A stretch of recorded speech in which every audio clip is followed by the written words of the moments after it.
Brought to you by Technopova Curve 5G. Discover new horizon.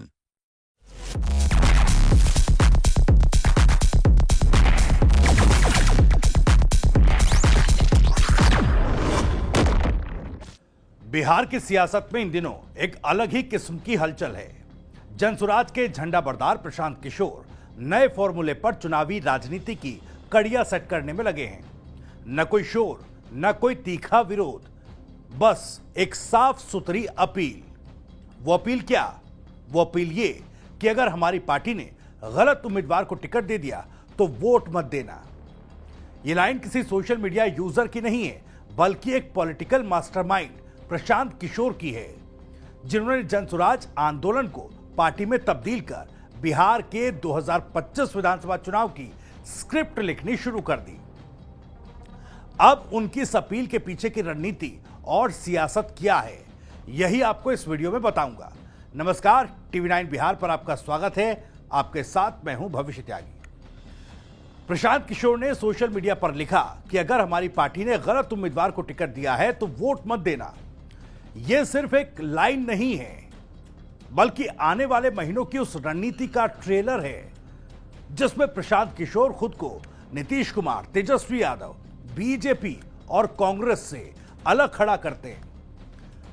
दरअसल आगे आपको हम समझाते हैं कि प्रशांत किशोर आखिर प्लान क्या कर रहे हैं, कैसे वो खुद को अल्टरनेटिव पॉलिटिक्स की ब्रांडिंग दे रहे हैं और क्या बिहार में वो एक नए तरह की राजनीति की नींव रख सकते हैं, जैसा कि केजरीवाल ने दिल्ली में एक वक्त पर किया था। यह पोस्ट नहीं था, सबसे पहली बात पोजीशनिंग थी। सबसे पहले उस वायरल वीडियो की बात करते हैं जो एक्स पर जनसुराज की तरफ से शेयर किया गया। कैमरे के सामने बेहद सादगी और गंभीरता से प्रशांत किशोर ने कहा कि अगर हमारी पार्टी किसी गलत आदमी को टिकट देती है और आपको लगता है कि उसे वोट नहीं देना चाहिए तो मत कीजिए, मत दीजिए वोट। हम खुद भी अपील नहीं करेंगे कि उसे वोट दें। दरअसल यह सिर्फ एक स्टेटमेंट नहीं है, बल्कि एक पॉलिटिकल मैसेज है, क्लियर, क्रिस्प और कसा हुआ। इसमें दो बातें छिपी हुई है।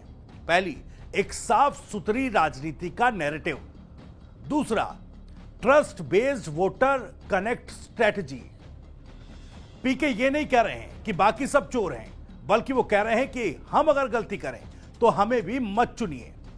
ये एक तरह से खुद को बिना बोले बेटर देन अदर्स दिखाने की एक सदी हुई कोशिश है। दूसरा, आम आदमी पार्टी का बिहारी रिमिक्स क्या ये है? दरअसल इस बात में जो नैरेटिव है जो प्रशांत किशोर कर रहे हैं, उसकी जड़ें केजरीवाल की आम आदमी पार्टी की शुरुआती रणनीति से एक तरीके से मिलती जुलती है। याद कीजिए 2013 के दिल्ली चुनाव में आम आदमी पार्टी का स्लोगन क्या था? ईमानदार राजनीति, जन लोकपाल, न कोई वीआईपी कल्चर और गलत आदमी को टिकट नहीं देंगे। पीके उसी नैरेटिव को एक बिहारी फ्लेवर के साथ सामने रख रहे हैं। केजरीवाल के आंदोलन की बुनियाद एंटी करप्शन थी। पीके का फोकस एंटी बद छवि, यानी जिसकी छवि खराब हो उसको टिकट ना दें और ना ही उसको वोट दें। यानी जो कि साफ सुथरी पॉलिटिक्स की बात करेगा वही बिहार में भी जनसुराज के साथ चलेगा। आम आदमी पार्टी ने दिल्ली में शुरुआत में सत्ता विरोधी लहर यानी एंटी इनकम्बेंसी वेव को नैतिकता की चाशनी में लपेटा। पीके भी बस वही कर रहे हैं। महागठबंधन और एनडीए के दोनों के खिलाफ सॉफ्ट डिसअप्रूवल के जरिए खुद को तीसरा विकल्प बनाने की कोशिश कर रहे हैं। तीसरी बात, थर्ड फ्रंट नहीं बल्कि तीसरा फॉर्मूला गढ़ रहे हैं प्रशांत किशोर। यहां प्रशांत किशोर कोई तीसरा मोर्चा नहीं बना रहे, बल्कि तीसरे फॉर्मूले पर काम कर रहे हैं। पहला फॉर्मूला क्या है? देखिए, आरजेडी की सोशल इंजीनियरिंग, मुस्लिम यादव फैक्टर। दूसरा फॉर्मूला एनडीए की जातीय धार्मिक ध्रुवीकरण वाली नीति।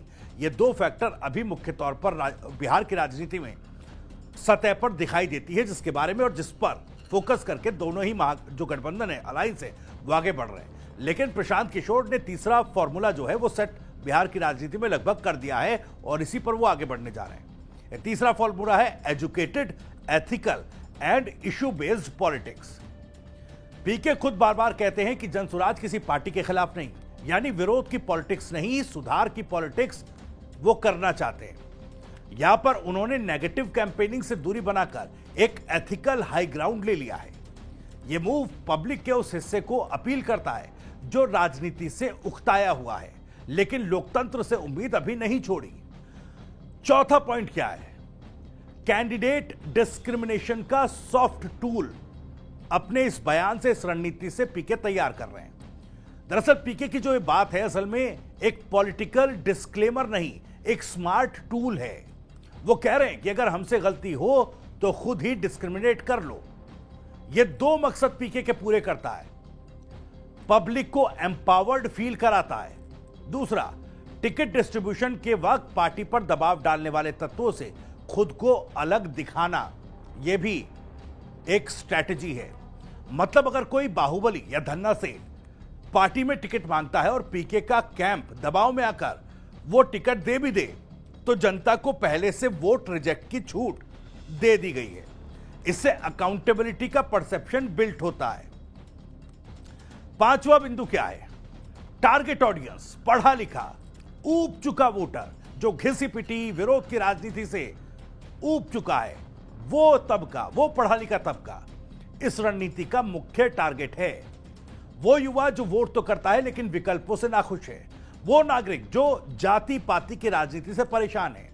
वो शहरी और अर्ध शहरी वोटर जो विकल्प चाहता है पर उसे बिना शोर वाली पार्टी नहीं मिलती। पीके इस वैक्यूम को भरना चाहते हैं। वो नई पार्टी को मूवमेंट बैक्ड ऑर्गेनाइजेशन के रूप में दिखा रहे हैं जिसमें सोचने वाले लोगों की जगह है, विचार वाले लोगों की जगह है। छठवां बिंदु इस रणनीति का क्या है? सॉफ्ट स्पोकन लेकिन शार्प रणनीति। प्रशांत किशोर का पूरा अप्रोच सॉफ्ट है, ना कोई धमाका, ना कोई सीधा हमला, लेकिन पॉलिटिकली ये एकदम तेज धार वाली रणनीति है। कोई आरोप नहीं लगाते लेकिन खुद को बाकी से ऊंचा दिखाते हैं। कोई पार्टी का नाम नहीं लेते लेकिन हर पार्टी से बेहतर दिखने की कोशिश करते हैं। खुद को सिर्फ संगठन नहीं बल्कि एक पॉलिटिकल कल्चर चेंज का अगुवा प्रशांत किशोर बता रहे हैं। यह ठीक वैसा ही है जैसे अरविंद केजरीवाल ने आईएसी यानी इंडिया अगेंस्ट करप्शन से आपका ट्रांजिशन करते वक्त किया था। अब सातवां बिंदु देखिए, क्राइसिस है या मौका? आप यानी आम आदमी पार्टी और पीके में फर्क। जब हम आम आदमी पार्टी और अरविंद केजरीवाल की शुरुआती स्ट्रेटेजी को यहां पर बता रहे हैं किस तरीके से उस तर्ज पर चलते हुए प्रशांत किशोर अपनी रणनीति सेट कर रहे हैं, तो उसका फर्क भी समझना जरूरी है कि पीके की जनसुराज और आम आदमी पार्टी की यात्रा एक जैसी दिखनी जरूर है लेकिन फर्क बड़ा है। देखिए, जिस फॉर्मूले पर पीके काम कर रहे हैं उसके फैक्टर भी समझिए। आम आदमी पार्टी की बात की जाए तो उसका ओरिजिन जो था एंटी करप्शन मास मूवमेंट से हुआ था। ठीक वैसे ही जनसुराज का origin state specific grassroot campaign से हुआ। अरविंद केजरीवाल की छवि एक देखा जाए तो लीडरशिप इमेज जो है उसकी वो एक्टिविस्ट सीएम के तौर पर बनी रही।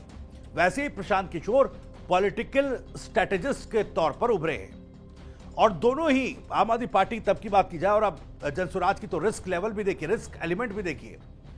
आम आदमी पार्टी के साथ उस वक्त भावनात्मक जोश जुड़ा था जो आम आदमी पार्टी को अगले से अगले पायदान पर लेता चला गया। वहीं इससे थोड़ा सा हटकर पीके ठंडी पर सदी हुई रणनीति पर काम कर रहे हैं। पीके कोई भीड़ जुटाकर जोश में फैसला नहीं कर रहे, वो ग्राउंड लेवल पर डेटा, ऑप्टिक्स और नैरेटिव को कंबाइन कर रहे हैं। यही उनका एज है। आठवां बिंदु क्या है? टिकट अनाउंसमेंट से पहले ही क्लीन चेक।